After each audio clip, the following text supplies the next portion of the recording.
E aí galera, tudo bom com vocês? Aqui é o professor Winkler, professor de Física. Vamos para mais uma aula de Física, nossa quarta aula, onde a gente vai discutir hoje a escala Kelvin, ou a escala absoluta. Na aula passada a gente estudou as escalas Celsius e Fahrenheit. Hoje a gente vai estudar a escala Kelvin. Pois bem, a escala Kelvin ela foi desenvolvida pelo físico britânico William Thomson, que ele é conhecido como Lord Kelvin. Bom, essa escala ela foi desenvolvida a partir de quê? Ela se desenvolveu-se a partir de uma experimentação que o Lord Kelvin fez, onde ele buscava determinar a variação da pressão de um gás a volume constante. Nessas experimentações dele, ele constatou que ao se alcançar uma pressão muito menor, muito pequena, tem-se uma menor temperatura de aquecimento daquele gás. Assim, onde essa temperatura atinge ela coincide, aliás, a uma temperatura bastante pequena que anula essa pressão. Assim, ele denominou esse fenômeno, nessa ocasião, de zero absoluto. Ou seja, o que é esse zero absoluto? O zero absoluto é o limite inferior em que a temperatura de um sistema está atuando, tá certo? Ou seja, é a temperatura mínima em que um sistema pode chegar. Quando as partículas de um dado corpo estão no menor estado de agitação possível, ok? Ou seja, estão em estado de agitação nulo. Então, pessoal, aqui eu esbocei o gráfico, dessas análises dos gases que ele fez para chegar à conclusão. Bom, mas qual é a relação da busca desse valor do zero absoluto para a escala termométrica Kelvin, a escala absoluta? Bom, nesse caso, ele, na sua medição, ele relacionou a sua escala com a escala Celsius, fazendo com que o zero absoluto fosse aproximadamente menos 273 graus Celsius. Deste modo, a gente tem aqui a relação que a gente até fez na aula passada de Celsius com Fahrenheit. Aqui a gente está fazendo a relação de medição entre a escala Kelvin e a escala Celsius. A gente pode observar que aqui no nosso primeiro termômetro temos o zero absoluto, onde na escala Celsius Kelvin se representa 0. E aqui o ponto de gelo, onde representa 273, e o ponto de vapor do 373. Ou seja, entre esse intervalo também são 100 divisões iguais que a gente pode analisar. Igualmente aqui, entre o ponto de gelo e o ponto do vapor, na escala Celsius, a gente tem 100 divisões. Então, aqui a única diferença é entre o valor do zero absoluto, que aqui vai ter também 273 divisões. Então, qual é a equação que fundamenta a convenção entre a escala Kelvin e Celsius? Então, galera, a escala Kelvin e a escala Celsius vai ser representada, a sua convenção entre elas vai ser representada pela seguinte equação. A temperatura em Kelvin vai ser igual a temperatura em Celsius mais 273. Se a gente analisar, a gente for fazer a relação entre aqui a nossa imagem que a gente acabou de descrever, a gente vai identificar essa equação, tá certo? É importante destacar que vocês até podem estar se perguntando, professor, por que graus Celsius, grau Fahrenheit e Kelvin? Essa mudança de Kelvin integral ocorreu em 1967, a partir de uma mudança para que Kelvin se tornasse somente uma representação de 20 Kelvin, não, por exemplo, 20 graus Kelvin. Tá? Um exemplo dessa maneira. Porque a notação no SI, no Sistema Internacional de Medidas para a Temperatura, é dada por Kelvin, tá certo?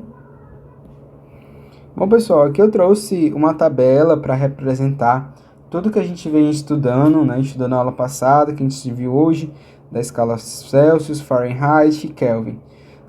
Aqui, por exemplo, a relação entre as escalas quando representa o zero absoluto, que a gente acabou de estudar, que em Kelvin, né, o zero absoluto é em zero, em Fahrenheit é menos 273 aproximadamente. Então, vocês lembram que a equaçãozinha que a gente viu, só fechar aqui um momento, a equaçãozinha que a gente viu fala que para converter de Kelvin para Fahrenheit tem que adicionar esse 273. Então é por esse motivo, tá certo? E aqui também a gente pode ver o Fahrenheit no zero absoluto, o valor de Fahrenheit. Então a gente pode ver a relação das escalas no zero absoluto. E aqui também a gente tem as relações das escalas termométricas que a gente estudou em outros pontos, como o principal que a gente estudou, todos os pontos, que foi o ponto do gelo e o ponto do vapor, tá certo? A gente tem outros pontos aqui, ó, por exemplo, ponto de combustão da madeira, né? A gente pode estar analisando esse valor, e o ponto de fusão do ferro, por exemplo. Então, são exemplos que mostram a relação entre as escalas termométricas e alguns pontos analisados, tá certo? Então, pessoal, a gente ao longo das nossas aulas, a gente viu, né, estudou as escalas termométricas, as principais escalas termométricas, e a gente viu, primeiramente, na aula passada, a gente viu a conversão entre a escala Celsius e a Fahrenheit.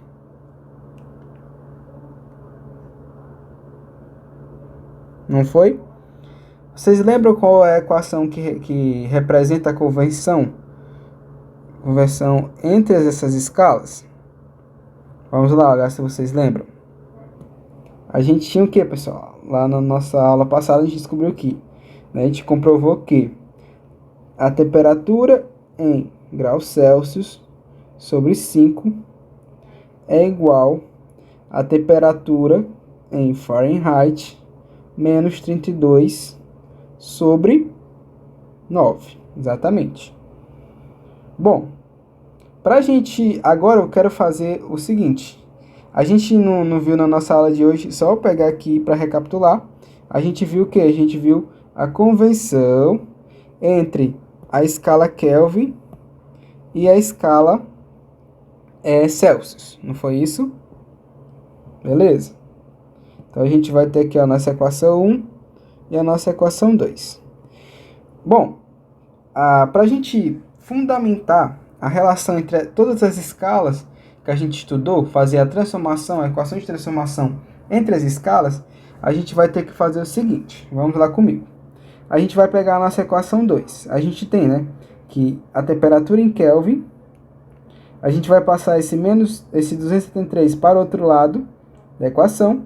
Como ele está aqui somando, ele vai passar subtraindo. Então vai ficar menos 273, que vai ser igual a θc, né, a temperatura em graus Celsius.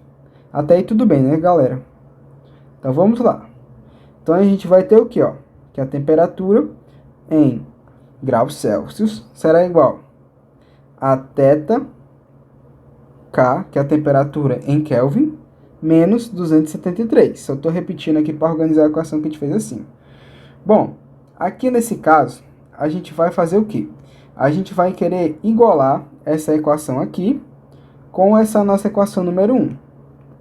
Vocês percebem que esse primeiro termo aqui está dividido por 5. Então, para a gente proporcionar essas duas equações, eu vou ter que dividir essa equação aqui também por 5, porque é possível. Porque a gente dividindo os dois lados da equação por 5, não tem nenhum problema.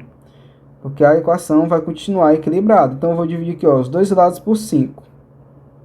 Tá certo? Então, eu vou ter que θc sobre 5 é igual a θk menos 273 sobre 5. Então, essa é a nossa equação 3.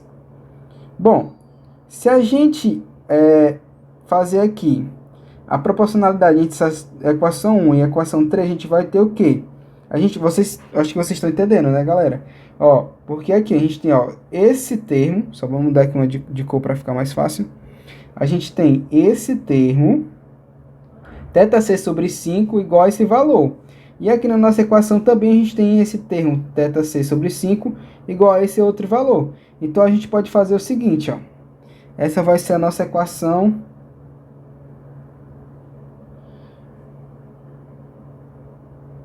de transformação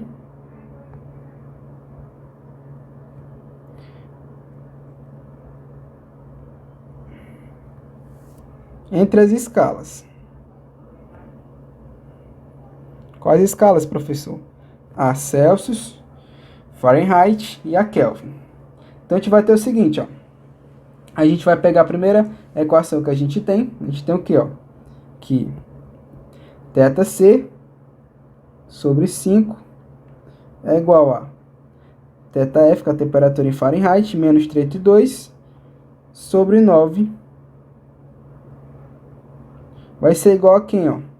Vai ser igual a nossa equação 3, que a gente descobriu. Só fechar. Que vai ter o seguinte valor, ó. θk menos 273 sobre 5. Então, essa é a nossa equação que correlaciona todas as escalas que a gente estudou. A escala Kelvin, a Celsius e a Fahrenheit. Aí vocês perguntam, professor, mas para que eu vou utilizar essa equação? Porque essa equação assim, pessoal, de forma mais generalizada, né, essa equação de transformação entre todas as escalas ajuda vocês. Por exemplo, se pedir uma questão de vocês transformarem Kelvin e Fahrenheit, vocês já vão utilizar essas duas equações aqui. Vocês já têm a igualdade entre elas. Assim como, se vocês tiverem a equação pedindo para transformar de Fahrenheit para Kelvin, vocês vão utilizar essa equação. E se pedirem de Kelvin para Celsius, você já tem essa equação aqui que a gente determinou anteriormente, tá certo? Então, essa equação, ela vem para facilitar o aprendizado de vocês, para vocês aplicarem ela nas questões que a gente vai fazer. Então, pessoal, essa foi a nossa aula de hoje. Eu espero que vocês tenham compreendido as escalas Celsius, a escala Kelvin, ter compreendido essa equação geral, ter compreendido essas transformações. E na próxima aula, eu vou realizar resoluções de exercícios, onde a gente vai relacionar as escalas termométricas que a gente estudou ao longo das nossas aulas, tá certo? Então, galera, essa foi a nossa aula. Muito obrigado e até a próxima. Valeu!